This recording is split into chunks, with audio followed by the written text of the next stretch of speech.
এসছে লেবু। হ্যাঁ দেখো এসে দাঁত মার দেখাচ্ছে, আর একজন শোক করছে গাইস, এই একজন শোক করছে, আর এর একজন দেখো ওরে বাবা নিজে নিজে দেখছে আয়নায় কেমন আছে, নায়িকা নায়কের অভাব। আর একজন ডুগডুগি বাজাচ্ছে গাইস, আর এই দেখো ভাই বল বল দেখি বল। যখন ছাত্রী যখন এখানে থাকে তখন এরকমই হয়।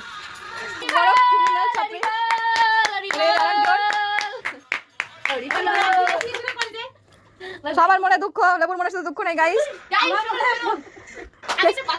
বল বলো।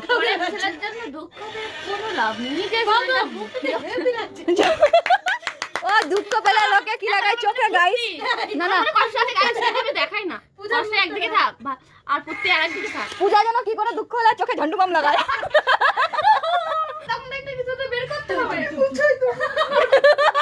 পাথর দিয়ে বাড়ি বানিয়েছি 2 তলা।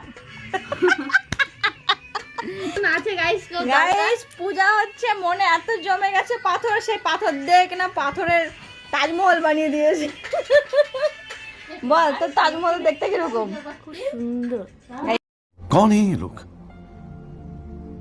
कहाँ से आते हैं? কিন্তু আমরা চায়ের সঙ্গে আপেল সিদ্ধ খাবো গাইস। এটা সরে যা, তুই ওখান থেকে যা যা, আপেল সিদ্ধ কর। তুই চা বসাবি কি কোথায় কি পূজা? পূজা কখন গেছে চা বানাতে, আমরা এদিকে বসে বসে। চা আর আসছে না, গিয়ে দেখি পূজা কি করছে।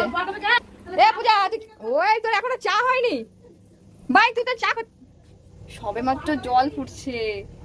হে ভগবান, আমি রান্না করছি গাইস, তাই কত করে মাপতে হয়, লোকের ওদিকে পেটে ছুঁচো টান মারছে।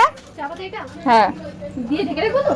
হ্যাঁ ওই এই দেখ চা নিয়ে মুড়ি নিয়ে একা একা বসে আছে, কত বড় হারামজাদা, বড় মাপের শয়তান।